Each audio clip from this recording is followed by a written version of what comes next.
পুৱাৰ প্ৰথমতে এটা বিগ ব্ৰেকিং নিউজ মুহূৰ্তত দিয়াৰ চেষ্টা কৰিছোঁ। আজিৰে পৰা 4 দিনলৈ অসমত সন্ত্ৰাস চলাব ধুমুহা, বৰষুণ আৰু বজ্ৰপাতে। অসমৰ কেইবাটাও প্ৰান্তত ইতিমধ্যে বতৰ বিজ্ঞান কেন্দ্ৰৰ তৰফৰ পৰা হাই এলাৰ্ট জাৰি কৰা হৈছে। নেৰানেপেৰা বৰষুণৰ সৃষ্টি হ'ব আজিৰে পৰা অসমত। অসমৰ কোন কোন প্ৰান্তত বতৰে অতি ভয়াৱহ ৰূপ ধাৰণ কৰিব এই মুহূৰ্তত জনোৱাৰ চেষ্টা কৰিম।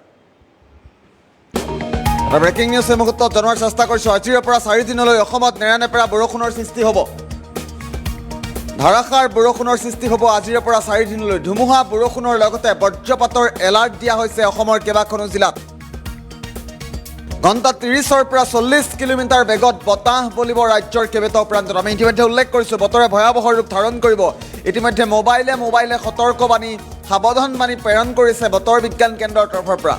নামনি আৰু মধ্য অসমত বতৰে ধাৰণ কৰিব আজিৰে পৰা কালৰূপ। গুৰুত্বপূৰ্ণ খবৰটো মুহূৰ্তত জনোৱাৰ চেষ্টা কৰিছোঁ। অসমৰ কেইবাখনো জিলাত ইতিমধ্যে জাৰি কৰা হৈছে হাই এলাৰ্ট। আমি উল্লেখ কৰিছোঁ অসমৰ প্ৰান্তে প্ৰান্তে বতৰে ভয়াৱহ ৰূপ ধাৰণ কৰিব। ধুমুহা, বৰষুণত ব্যাহত হৈ পৰিব পাৰে আজি সাধাৰণ জনজীৱন। নামনি আৰু মধ্য অসমৰ কেইবাখনো জিলাত অতি ভয়াৱহ পৰিস্থিতিৰ আশংকা ব্যক্ত কৰিছে বতৰ বিজ্ঞান কেন্দ্ৰৰ তৰফৰ পৰা। আৰু বৰ্তমান মুহূৰ্তত ৰাজ্যৰ বিভিন্ন প্ৰান্তত বৰষুণ ইতিমধ্যে আৰম্ভ হৈছে। ক'ত কেনেধৰণৰ পৰিৱেশৰ সৃষ্টি হৈছে শেহতীয়া দৃশ্যাংশ মুহূৰ্তত দেখুওৱাৰ চেষ্টা কৰিম। ঘণ্টাত 30ৰ পৰা 40 কিলোমিটাৰ বেগত আজিৰে পৰা বতাহ বলিব। আমি মুহূৰ্তত দৃশ্যাংশ দেখুৱাইছোঁ। ইতিমধ্যে পুৱাৰ ভাগৰে পৰা ৰাজ্যৰ প্ৰান্তে প্ৰান্তে ধুমুহা, বৰষুণৰ সৃষ্টি হোৱা পৰিলক্ষিত হৈছে।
আমি ইতিমধ্যে উল্লেখ কৰিছোঁ যিহেতু ৰাজ্যৰ বিভিন্ন প্ৰান্তত ধুমুহা, বৰষুণে অতি ভয়াৱহ ৰূপ ধাৰণ কৰা পৰিলক্ষিত হৈছে। অসমৰ কেইবাখনো জিলাত আঞ্চলিক বতৰ বিজ্ঞান কেন্দ্ৰৰ তৰফৰ পৰা সতৰ্কতাবাণী জাৰি কৰা হৈছে। আজিৰ দিনটোত বতৰে অতি ভয়াৱহ ৰূপ ধাৰণ কৰিব পাৰে ৰাজ্যৰ কেইবাটাও প্ৰান্তত। ধুমুহা, বৰষুণৰ লগতে বজ্ৰপাতৰ এলাৰ্ট আছে আজিৰ দিনটোত বতৰ বিজ্ঞান কেন্দ্ৰৰ তৰফৰ পৰা। ৰাজ্যৰ ক'ত কেনেধৰণৰ পৰিৱেশৰ সৃষ্টি হৈছে এই মুহূৰ্তত আমি দৃশ্যাংশ দেখুওৱাৰ চেষ্টা কৰিম। বতৰ বিজ্ঞান কেন্দ্ৰৰ তৰফৰ পৰা এখন বিশেষ তালিকা প্ৰেৰণ কৰা হৈছে। ইয়াত স্পষ্টকৈ উল্লেখ আছে ৰাজ্যৰ ক'ত কেনেধৰণৰ পৰিৱেশৰ সৃষ্টি হ'ব আজিৰ দিনটোত। 27 জুন ধুবুৰীত ধুমুহা, বৰষুণৰ সৃষ্টি হ'ব আজিৰ দিনটোত। য়েল্লো এলাৰ্ট প্ৰদান কৰিছে ধুবুৰী জিলালৈ।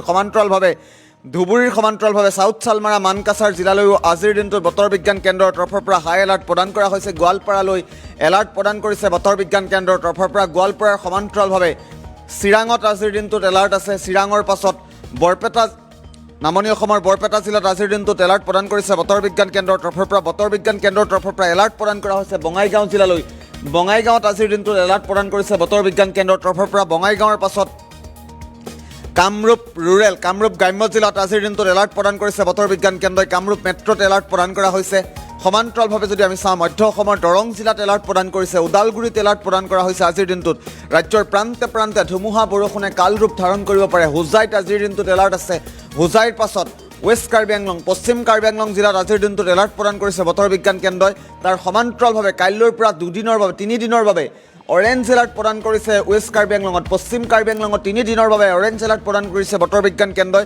আৰু কাৰ্বি আংলঙতো 3 দিনৰ বাবে আগন্তুক 3 দিনৰ বাবে কাইলৈৰ পৰা আগন্তুক 3 দিনৰ বাবে অৰেঞ্জ এলাৰ্ট প্ৰদান কৰিছে। আৰু এই দুইখন জিলাত অতি ভয়াৱহ হ'ব পাৰে পৰিস্থিতি। পাহাৰীয়া জিলা ৱেষ্ট কাৰ্বি আংলং, পশ্চিম কাৰ্বি আংলং আৰু কাৰ্বি আংলঙত বতৰে ভয়াৱহ ৰূপ ধাৰণ কৰিব পাৰে। সমান্তৰালভাৱে গোলাঘাটত বতৰে ভয়াৱহ ৰূপ ধাৰণ কৰিব পাৰে। অৰেঞ্জ এলাৰ্ট আছে গোলাঘাট জিলাতো। তাৰ সমান্তৰালভাৱে লখিমপুৰত আজিৰ দিনটোত বতৰে ভয়ংকৰ ৰূপ ধাৰণ কৰিব পাৰে। Thunderstorm with lightning at very likely at isolated place. ধুমুহা বৰষুণৰ লগতে বজ্ৰপাতৰ প্ৰভাৱ পৰিব। আজি লখিমপুৰ জিলাত, ধেমাজি জিলাত বজ্ৰপাতৰ প্ৰভাৱ পৰিব। ধুমুহা বৰষুণৰ সমান্তৰালভাৱে মাজুলীত আজি বতৰ বিজ্ঞান কেন্দ্ৰৰ তৰফৰ পৰা হাই এলাৰ্ট দিয়া হৈছে।